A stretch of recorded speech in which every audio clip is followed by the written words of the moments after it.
જોવા મળી રહ્યો છે। દ્વારકામાં ભાજપમાં ઉમેદવારની પસંદગીનું કોકડું ગૂંચવાયું છે। શહેર અને ગ્રામ્ય વિસ્તારોમાં ઉમેદવારોના નામને લઈને હજુ કોઈ જાહેરાત થઈ નથી। ઉમેદવારોની ટિકિટ કપાઈ હોવાથી નારાજગી ટાળવા યાદીમાં વિલંબ થઈ રહ્યો હોવાની ચર્ચા છે। દાવેદારી વધતી જતા ભાજપનું કોકડું ગૂંચવાયું। દ્વારકામાં જિલ્લા પંચાયતની 22 બેઠકો, તાલુકા પંચાયતની 80 બેઠકો, ખંભાળિયા અને રાવલ નગરપાલિકાની કુલ 60 બેઠકોનો સમાવેશ થાય છે। વધુ માહિતી ન્યૂઝ સંવાદદાતા મુકુંદ પાસેથી મેળવીશું।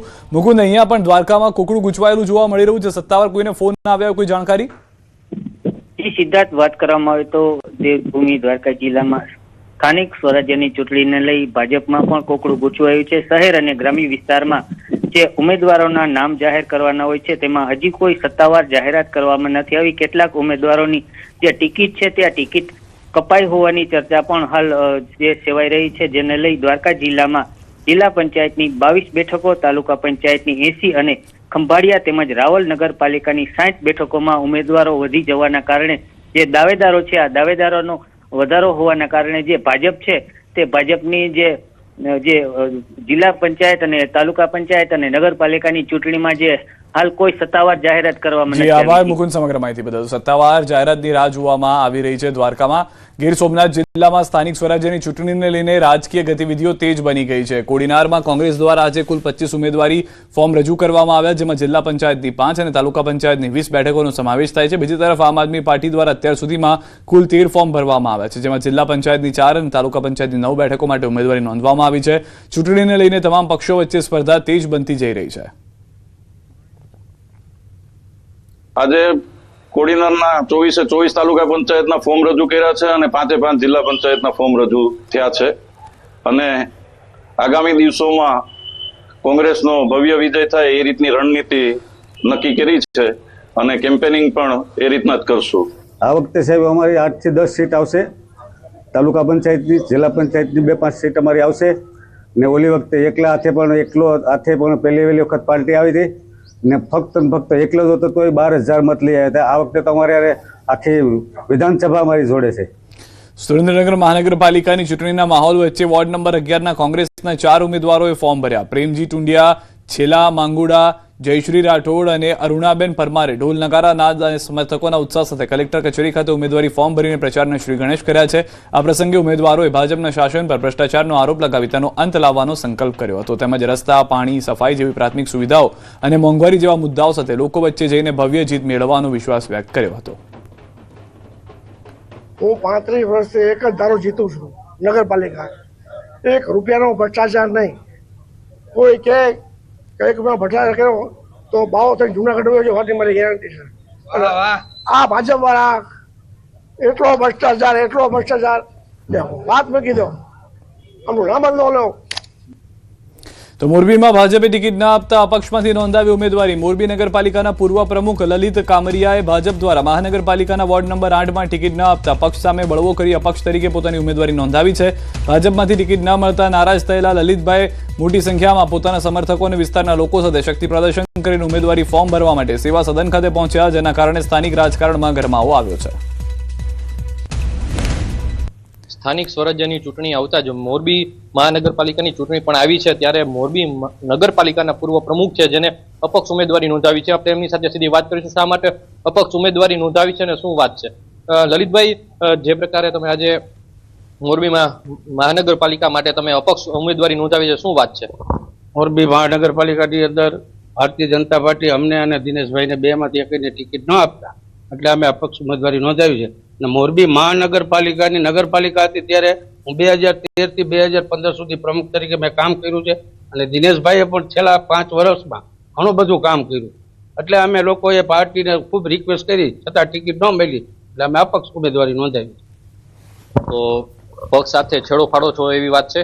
ના, પક્ષ સાથે છેડો તો ફાડો, અપક્ષ ઉમેદવારી કર્યા પછી છેડો ફાડવાની ક્યાં વાત આવે? આમાં કોઈ બાબત જ નથી। અમે અપક્ષ લડી છીએ અને તમામ 8 નંબર વોર્ડના તમામ મતદારોએ કીધું છે કે તમે અપક્ષ લડો, એટલે અમે અપક્ષ ફોર્મ ભરાયું છે।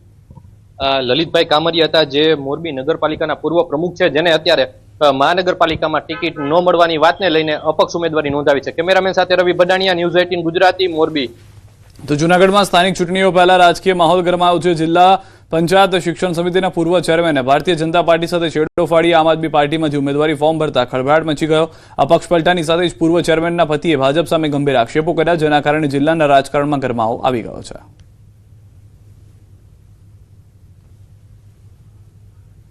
રાજકારણનો માણસ નથી કે બધા આયા કરે ને નાયા ના કરે એવો કુંડારા મને આવડતા નથી.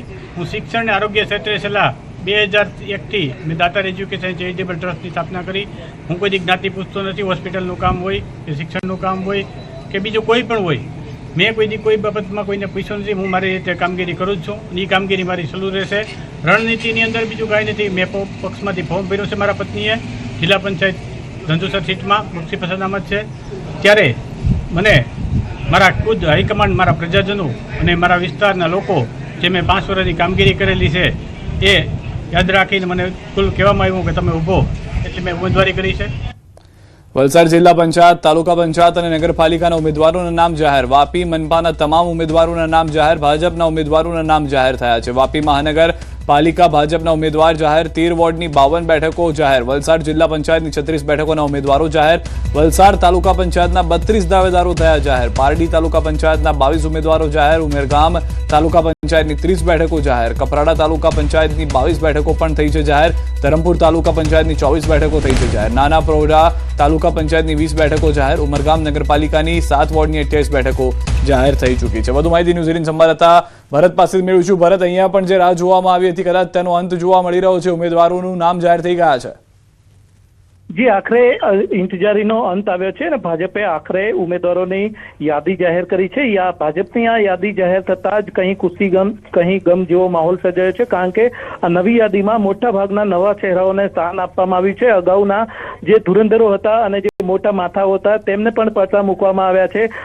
જોકે કેટલીક જગ્યાએ છે પૂર્વ હોદ્દેદારો હતા તેમના પરિવારજનોને ટિકિટ આપવામાં આવી હોય તેવા પણ દાખલા આવ્યા છે. જોકે સૌથી વધારે ચર્ચાસ્પદ વાપી મહાનગરપાલિકાની યાદી પર છે, કારણ કે વાપી મહાનગરપાલિકાની જે ભાજપની યાદી જાહેર થઈ છે તેમાં મોટે ભાગે 11 જેટલા જે પૂર્વ કોર્પોરેટરો હતા તેમને જ રિપીટ કરવામાં આવે છે. બાકીના જી ભરત, તો હાલમાં જે રાહ જોવામાં આવી હતી, જે રીતે આપ કહી રહ્યા હતા તે પ્રમાણે નામોની યાદી જે છે તે જાહેર થઈ ચૂકી છે.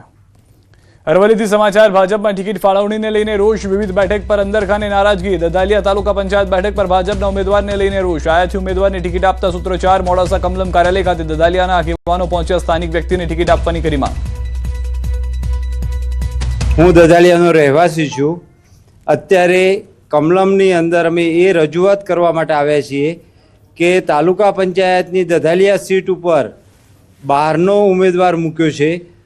એ જગ્યાએ દદાલિયાના 5 થી 6 ઉમેદવારોએ તાલુકા પંચાયતની સીટ લડવા માટે માગણી કરી હતી, પણ વરિષ્ઠ લેવલથી દદાલિયાના જે 5 થી 6 ઉમેદવારોએ સીટની માગણી કરી હતી એને અવગણીને બહારના ઉમેદવારને અહીંયા થોપી દેવામાં આવ્યો છે. એનો દદાલિયા ગામ વિરોધ કરે છે. અરવલ્લી કમલમ કાર્યાલય ખાતે ભાજપના અસંતુષ્ટ કાર્યકરો રજૂઆત કરવા પહોંચ્યા. બાયડના 29 ઉટરડા જિલ્લા પંચાયત સીટને લઈને ભાજપના કાર્યકરો વિરોધ. અનુસૂચિત જાતિ અનામત સીટ પર ટિકિટની ફાળવણીને લઈને રજૂઆત કરવા પહોંચ્યા. કાર્યકરો રજૂઆત કરવા પહોંચતા જિલ્લા ભાજપ પ્રમુખ કાર્યાલય ખાતેથી નીકળી ગયા. એટલે પ્રમુખ સાહેબ એવું કહીને ગયા છે કે હવે બધું પતી ગયું છે, હવે કોઈ રજૂઆત કરવાની રહેતી નથી.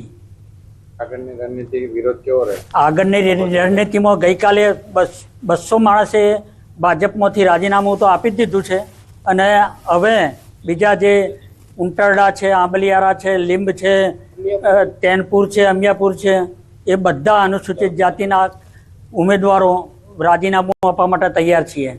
વધુ માહિતી ન્યૂઝ 18 સંવાદદાતા હાર્દિક પાસેથી મેળવીશું. હાર્દિક, બે મહત્વની વાત. એક તો ટિકિટની ફાળવણીને લઈને રોજ, બીજી તરફ એ પણ છે કે જે સ્થાનિક લોકો છે તેને ટિકિટ આપવામાં આવે. હા સિદ્ધાર્થ, ચોક્કસથી જે પ્રકારે ટિકિટ ફાળવણી કરવામાં આવી છે અરવલ્લી જિલ્લામાં ગઈકાલે, ત્યારબાદ અનેક જે બેઠકો છે ત્યાંથી અસંતોષ જોવા મળી રહ્યો છે. હવે તેઓ જે અરવલ્લી જિલ્લાનું ભારતીય જનતા પાર્ટીનું મોડાસા ખાતેનું જિલ્લાનું કાર્યાલય છે ત્યાં પહોંચી રહ્યા છે. સવારે જે મોડાસાની દદાલિયા તાલુકા પંચાયતની બેઠક છે કે જ્યાં બહારથી આયાતી ઉમેદવાર લાવવામાં આવ્યો છે તેવા સંજોગોમાં સ્થાનિક લોકોએ રજૂઆત કરી હતી